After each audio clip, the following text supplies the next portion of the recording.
Hey Leo, welcome to your love and romance reading for April 2023. This is for Leo, Sun, Moon, Rising, and Venus.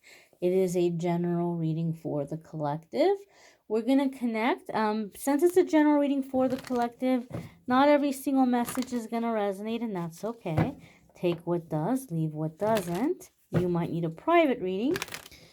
So without further ado, my dears and my darlings, let's see what's coming up here for April 2023 for Leo, Sun, Moon, Rising, and Venus. We're going to move you all just a little bit closer. And the first card that's coming up here for the Leo collective is the Four of Cups. Now, this is a positive card for me in my readings. It can be something coming out of nowhere. Like, for some of you, maybe like you've been single for quite some time, or you feel like there's no prospects. Something could be happening in April where you're like, well, this person just fell from the sky. This person came out of nowhere. And intuitively, Leo, I feel some of you are going to have somebody, even if you're in a relationship, this is going to really throw you for a loop. Even if you're in a relationship, some of you are going to have a person in your life that you never even suspected to have feelings for you, confessing to you that they have feelings for you, that they want to be in a relationship for you, in a relationship with you, excuse me. So if you're already in a relationship, that might be a little interesting. But there could definitely be, for some of you, I feel like just like out of nowhere, like, hey, please give me a chance. Now, another way that this card is very positive in my readings, those of you who watch my readings, you've heard me say this before. Four of Cups in my readings reminds me very much of what Rumi wrote about when he wrote about divine discontentment.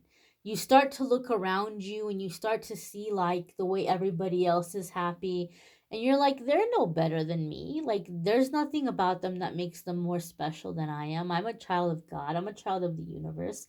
I deserve just as much as everybody else. Like, when's it going to be my turn? And so there's a sense of coming into like this healthy sense of entitlement. Like, I deserve more. I want more. I deserve it. You know, we're not looking at other people with like hate or envy. We're like, good for them. I'm happy for them. But you know what? I deserve it too. And so there's a sense of coming into this deservingness and like raising the bar. So some of you could be seeing somebody, and you might be deciding in April that this is bare minimum, that you want more than the bare minimum, right? You might be realizing that it's time for a little bit more than what you're getting. Or when it comes to putting yourself out there in your love life, you're raising your standards and you're saying, I'm not going to deal with this, I'm not going to deal with that. So Four of Cups for me in readings oftentimes is you're raising your standards. You're thinking in a more unlimited way. You're clearing away any false beliefs. You're clearing away any uh, low self esteem, anything like that. And you're raising the vibration and raising your expectations, raising the bar. Because some of you are realizing the things that you've been looking for are bare minimum. And so you may be adding things to the list here in terms of what it's going to take to get you to decide to spend forever with somebody or to give somebody your time. The next card that's coming up here for the Leo collective is the Ten of Swords. So as I said, you're raising the bar, right? And so Ten of Swords, you may be telling somebody bye, bye, bye. With the Ten of Swords also, very positive, is coming out of karmic cycles, karmic situations, to the point where we're never going to repeat them again. We're never going to repeat that karmic cycle again. We're never going to find ourselves in that kind of situation again. I have super good news for those of you Leos who have found yourself in situationships. I feel really, really strongly, intuitively, the Four of Cups coming in with the Ten of Swords is saying no more situationships. None of that. None of that uncertainty, none of that unclear energy, none of that feeling like you're on the world's longest job interview, or like, proving yourself. None of that, right? You know your worth. You know what you're bringing to the table. People don't need 6 months to see your worth or what you're bringing to the table, or a year or whatever. And so I feel here that you're being a lot more confident, and uh, just not having patience, not having tolerance for anybody who's wishy washy, or who's on the fence, or who is acting as if like it's just so hard. It's just so hard or so inconvenient to have to make a decision right now. You're like, you don't have the time for it. So I feel here you're just completely and totally disconnecting from that situationship energy, and you're not going to find yourself in situationships anymore. You know what you want, you've raised the bar, and you're done with those other previous cycles. The next card that's coming up here is the Queen of Wands. Oof, oof, Leo, I love this reading. I love this reading. With the Queen of Wands, it feels to me like the phoenix rising from the ashes. Queen of Wands coming in with these other cards before it. Now, it is fire energy. So, Leo, you're going to be in your element. You're going to be in your element of fire, and you're going to be in your power. And the Queen of Wands, you might find that you're feeling yourself. The Queen of Wands is the life of the party. She is very independent, very funny, very charismatic. People want to be her, people want to be near her, and you may be coming into this energy, or attracting a person who has these qualities, attracting someone coming into your life who's like this. But for me, in my reading, some of you have heard me say, Queen of Wands comes up in my readings when you're starting to wake up and realize what a great catch you are. You're starting to realize how much you bring to the table, and how much people benefit from having you around, and that people have been kind of manipulating the situation, kind of tugging at your heartstrings, or buttering you up, or flattering you, or getting you to feel sorry for them, and as a result, you've been giving people discounts for all that you provide and all you bring to the table. But when I see the Queen of Wands, you're awake to that, and you're like, there's no more. There's no more of this. You're going to have to match what I'm bringing here.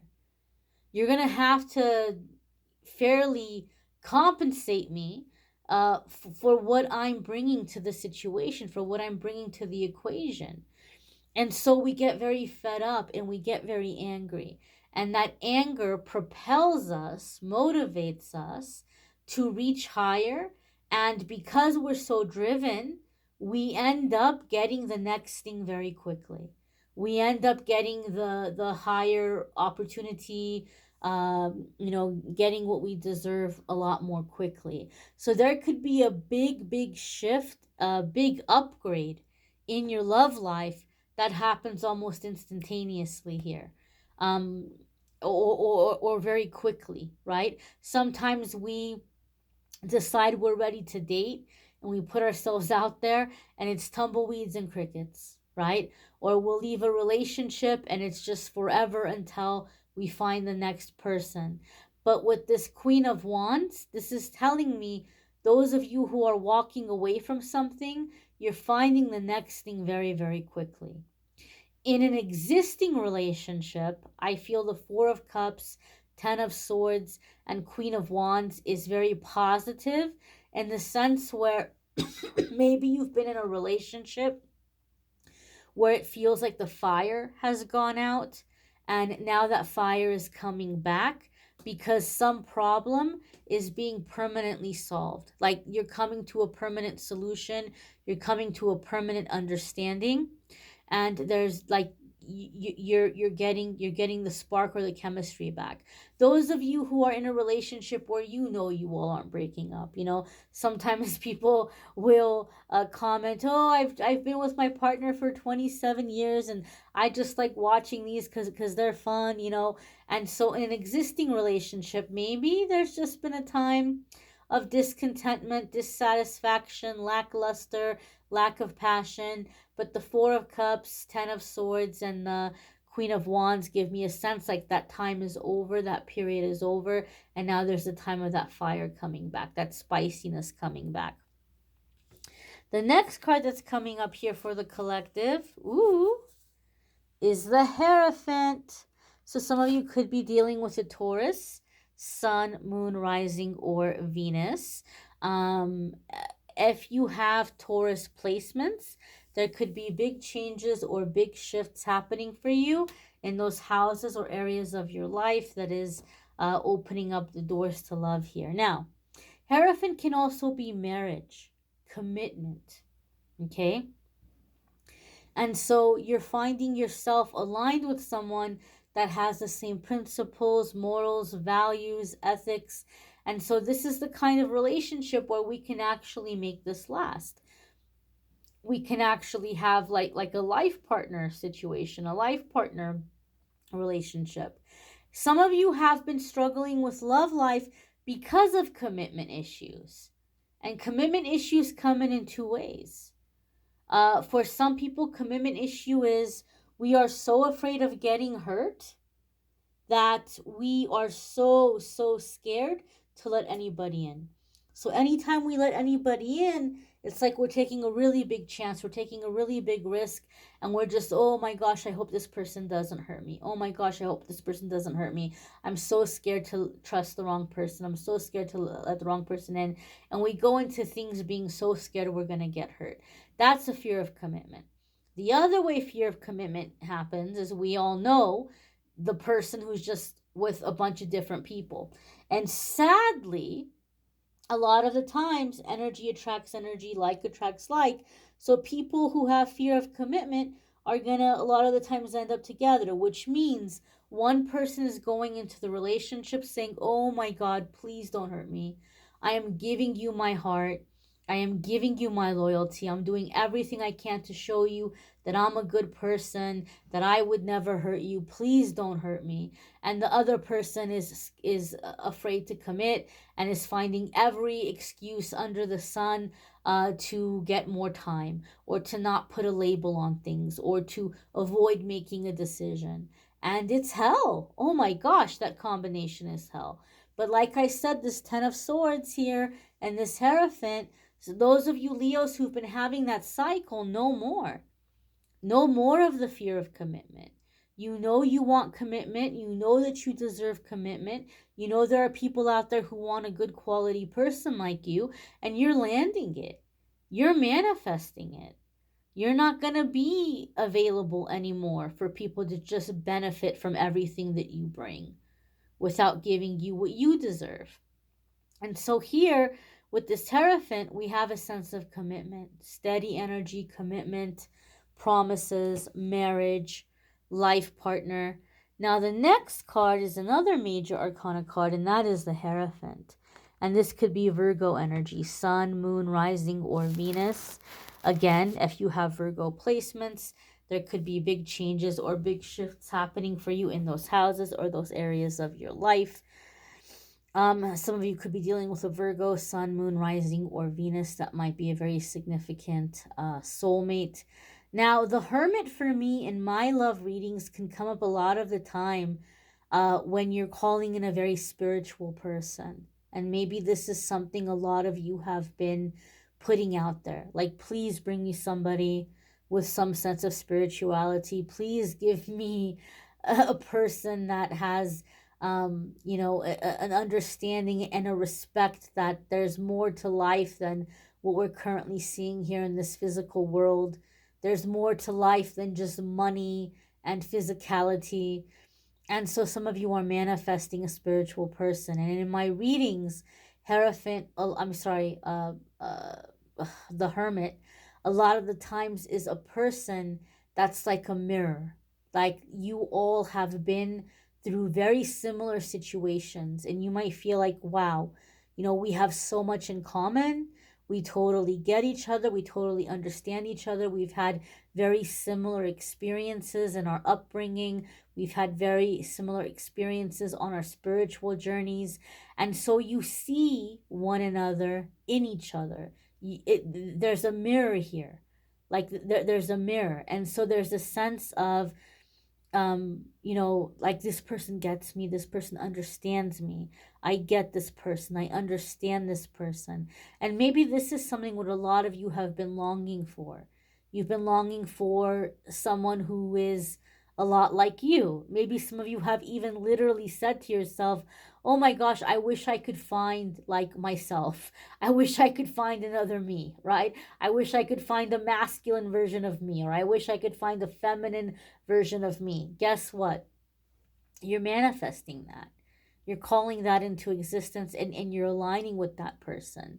And I feel here that this is not only a soul mate in terms of like you've had past lives together, but this is someone that you're feeling like this is soul family.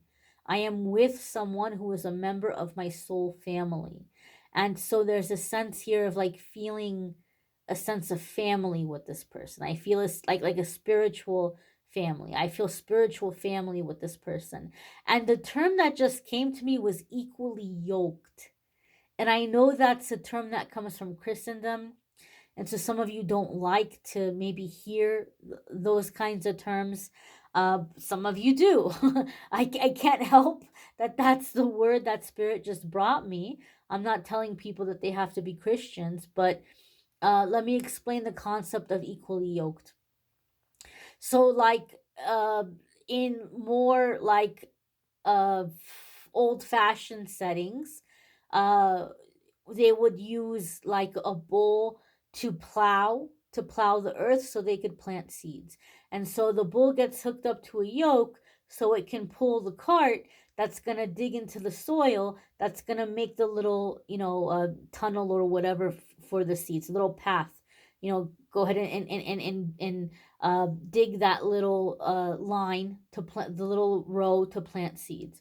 So equally yoked means you can't take a bull, which is really strong, and then have in that same yoke hooked up with it like a donkey or something that's like not as strong. It's not good. It's not good for either animal. It's not a good situation for either animal, and it can be dangerous, and it can uh, cause injury, to both animals. And so equally yoked means when you're doing the work, you're paired up with someone that's an equal, someone that's a match, right? Like we're coming in and we're doing this together. There's not one person dragging the other, right? There's not one person who's not ready to keep up with the other. You guys are ready to go into this together. You're at the same strength, you're at the same speed, you're partnered up equally, right? And so some of you have been looking for this. You're like, I want someone who is like me in this sense, right? Someone who's going to handle the situation like I'm going to handle the situation. Someone who's going to see the situation how I see the situation. Someone who's going to step up and be a partner, not somebody that I'm going to be carrying or trying to fix. Someone who is ready. Someone who is ready to make a life together. And so that's the feeling and the vibe I'm getting here with this Hermit card. You may want to check out your other placements. Sometimes your moon, your rising, your Venus may resonate more than your sun sign. I will have there's a link in the description of this video that will take you to the playlist so you can check out the other love readings for April, as well as the weekly forecasts. If you haven't checked out the weekly forecasts yet, those will be linked in this video as well. And if you would like to schedule a private reading with me, there's a link in this description that will take you to my scheduling page, calendly.com/amethystangelite, and you can schedule private readings there. I thank you all for watching, liking, sharing, commenting, subscribing. I hope you all have a fabulous April ahead. Hope to see you in the weekly forecasts and or the daily messages. Take care and be well, my darlings.